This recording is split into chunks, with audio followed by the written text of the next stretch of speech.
ठीक है, आगे देखते हैं। हेलो दोस्तों, good morning, good afternoon, good evening, good night, जो भी आपका टाइम चल रहा है। अब साइन का हम लोग कंप्लीट कर चुके थे, ठीक है। अब कोस का लेते हैं ताकि आपका कॉन्सेप्ट और फिर तरह से क्लियर हो जाए। क्या हो जाए?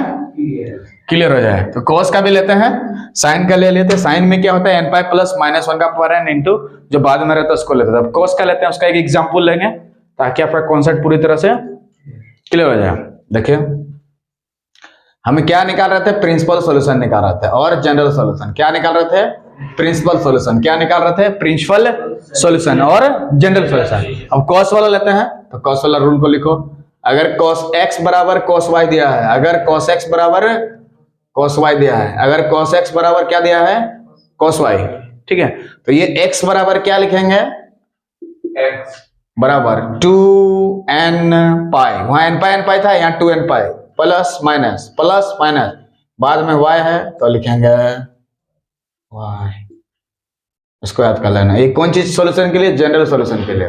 जनरल सॉल्यूशन के लिए कौन सा के लिए? जनरल। ये किसके लिए? General solution. ये किसके लिए? हाँ, दोनों लिखना होगा वहां।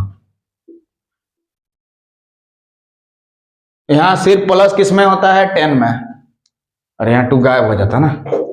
तो cos x का क्या होता है? 2n pi plus minus alpha. 2n pi plus minus बाद में जो रहता है, y है तो y लिखेंगे, यहाँ y है तो इधर cos है, इधर cos कनेक्ट कर देंगे, cos है इधर cos कनेक्ट कर देंगे, cos है इधर cos कनेक्ट कर देंगे। तो ये x बराबर क्या हो जाएगा? 2n पाई प्लस माइनस, यहाँ जो बाद में रहता है उसको लेना है। हाँ, बाद में y है तो क्या लेना है? y।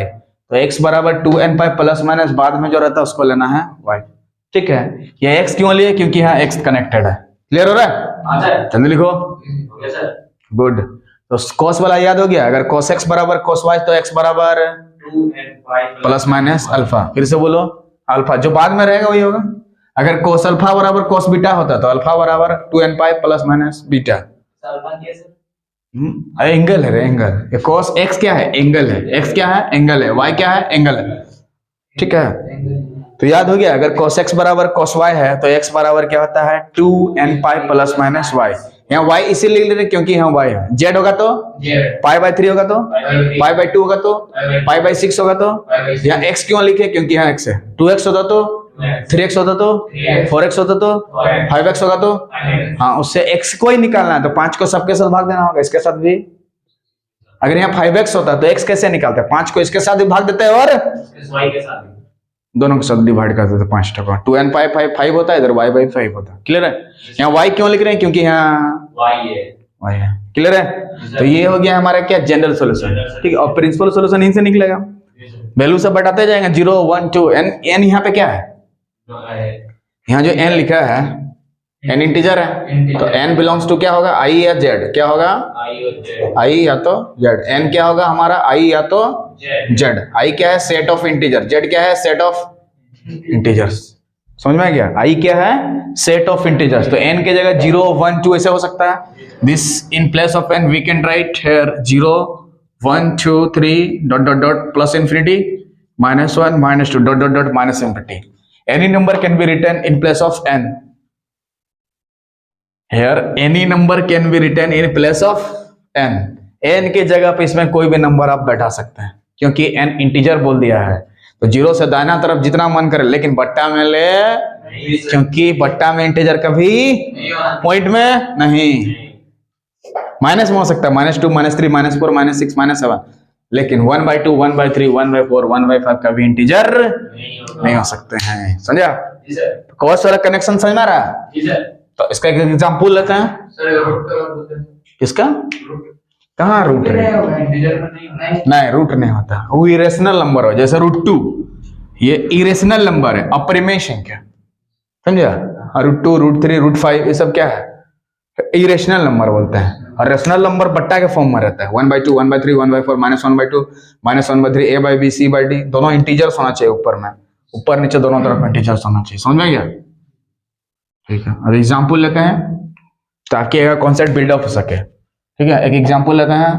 एग्जाम्पल बोलो अगर याद है तो। cos x बराबर बोलो 1/√2 महाराज की। इसका प्रिंसिपल सॉल्यूशन और जनरल सॉल्यूशन निकाल सकते हैं। तो यह प्लस में भी हो सकता है और माइनस में भी क्वेश्चन पूछ सकता है आपसे, ठीक ना। तो प्लस देके समझा दे रहे हैं। cos x बराबर 1/, √2। इसका कैसे प्रिंसिपल सॉल्यूशन और जनरल सॉल्यूशन निकालेंगे ना। जिसका प्रिंसिपल सॉल्यूशन निकालना है तो क्या करेंगे, इसीलिए तो लेफ्ट साइड में तो cosec से cosec रहेगा कि नहीं, और इसमें सोचना है cos में किसका वैल्यू 1/√2 होता है, 45 का। ये सब याद करके रखना होगा। cos 45 यानी π/4 का वैल्यू होता है 1/√2। ये सब याद करना होगा, ठीक ना, कि cos 45 डिग्री का वैल्यू कितना होता है 1/√2, 1/√2। तो इसको लिखेंगे क्या, cos π/4। कितना लिखेंगे, 4। अब यहाँ क्या है आपके पास, प्लस। तो हमें ढूंढना क्या है, हमें ये सोचना है पॉजिटिव होता है तो cos यहाँ पॉजिटिव होता है, और बोलो यहाँ पॉजिटिव होता है। तो यहाँ जाने के लिए इधर से जाना होगा, और यहाँ आने के लिए इधर से माइनस करना होगा ना, ठीक है। तो यहाँ तो जीरो, यहाँ जीरो भी तो हो सकता है, जीरो भी तो होता है, जीरो से भी बढ़ सकता है ना। तो यहाँ पे तो x बराबर कितना आया, बोलो π/4 एक आया। तो पाइप जो भी आना चाहिए 0 और 2π के बीच में आना चाहिए, आ रहा कि नहीं वाला। तो एक प्रिंसिपल सॉल्यूशन हो सकता है कि नहीं, एक तो हो गया। दूसरा वाला निकालते हैं। अब यहाँ पे घुसना होगा, बोलो यहाँ तक दिक्कत। अब यहाँ घुसना होगा तो 2π से घुसना होगा। तो इसको क्या लिखेंगे बताओ, cos x बराबर cos 2π माइनस π/, और 4 दूने 8, 4 दूने 8 से 1 हाँ 7π/4। Very good. cos कितना लिखेंगे 7π/4। क्या लिखेंगे, तो x का वैल्यू कितना है देख लो 7π/4। तो 7π/4 आया ना। ये तो प्रिंसिपल सॉल्यूशन हो सकता है कि नहीं 7π/4 को। क्या ये 2π से कम है, कितना डिग्री हो रहा देख लो, 45 और 7 को गुना करो 305, गुना करो 7 गुना पाई के जगह कितना 180 डिग्री, और इधर 45 हाँ कम है ना। 7 5 35, 7 4 28 और 3 315 डिग्री आना ना, 360 से कम है ना। इसका मतलब जो प्रिंसिपल सॉल्यूशन ये हो सकता है, ये एक प्रिंसिपल सॉल्यूशन हो सकता है, ये एक प्रिंसिपल सॉल्यूशन हो सकता है, ये प्रिंसिपल सॉल्यूशन हो सकता है, ठीक है। तो ये एक प्रिंसिपल सॉल्यूशन, ये एक प्रिंसिपल। सब जनरल सॉल्यूशन निकालते हैं, कौन सा सॉल्यूशन है,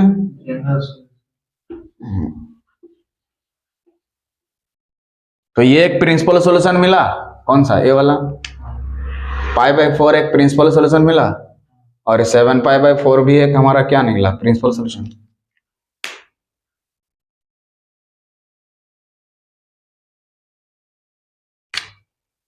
अब इसका हम लोग जनरल सॉल्यूशन निकालेंगे। कौन सा solution, general solution. Principal solution को डाउट, प्रिंसिपल सॉल्यूशन में कोई doubt, is there any doubt in principal solution, please ask questions. Is there any doubt, Munna is there any doubt, minus का वो समझा दीजिएगा, कौन सा, एकदम समझा देंगे। चलिए देखिए, तो जनरल सॉल्यूशन हो गया। बोलो प्रिंसिपल सॉल्यूशन में दिक्कत, बताओ 2π से क्यों घटाया, क्योंकि हमें cos का वैल्यू यहाँ पॉजिटिव होता है, इधर पॉजिटिव होता है, तो इसीलिए यहाँ पे घुसना है, यहाँ पे, ठीक। और इधर तो फर्स्ट क्वाड्रेंट में तो था π/4, तो ये प्रिंसिपल सॉल्यूशन हो गया। तो दोनों प्रिंसिपल सॉल्यूशन मिला, ये वाला और ये वाला। तो जनरल सॉल्यूशन निकालने के लिए बोलो लेफ्ट साइड में x में कनेक्शन है तो लिखेंगे x। अगर cos 2x होता तो लिखते 2x लिखते, cos 3x होता तो लिखते, cos 4x होगा तो लिखते हैं, cos 5x होगा तो, cos 6x होगा तो, cos 8x होगा तो, cos 9x होगा तो, बोलो क्लियर, ठीक है। x बराबर तो 2n π तो लिखना होगा 2n π plus minus 2n π plus minus 2n π plus minus, उसके बाद जो बाद में रहता है तो दोनों में से किसी एक को लिख सकते हैं, या तो π/4 लिखो या तो समय छोटा वाला लिख देता है, जहां n बिलोंग्स टू i या z, r नहीं मुन्ना, z। इसको गोल करके रख देते हैं। यही हमारा कौन सा सॉल्यूशन, ये वाला तो हम लोग का जनरल सॉल्यूशन से ही क्या निकालते हैं, फिर से चेक करके लिखा जाए, चेक करके लिखा जाए, चेक करते हैं थोड़ा, क्या करते हैं, चेक। सी क्या मुन्ना, क्या करेंगे, चेक।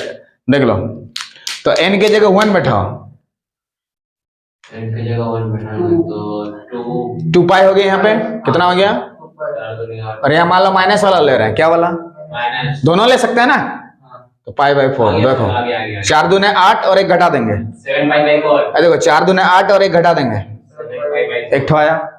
अब हमें क्या लेना, मान लो 0 बैठा रहे हैं, तो n के जगह कितना बैठा देंगे, 0 बैठाएंगे तो ये वाला खत्म हो जाएगा, 0 के साथ किसी को भी गुना करो 0 ना, तो यहाँ क्या बचा, प्लस 5/4 या माइनस 5/4 आया ना, प्लस 5/4। इसका मतलब हम लोग जो बनाए बिल्कुल सही है। तो ये प्लस वाला लेके समझा दिए कॉस का, ठीक ना। अब माइनस वाला लेके समझाएंगे क्या। So if you like the video please subscribe the channel so that you can watch this type of video. तब तक के लिए जय हिंद, जय भारत।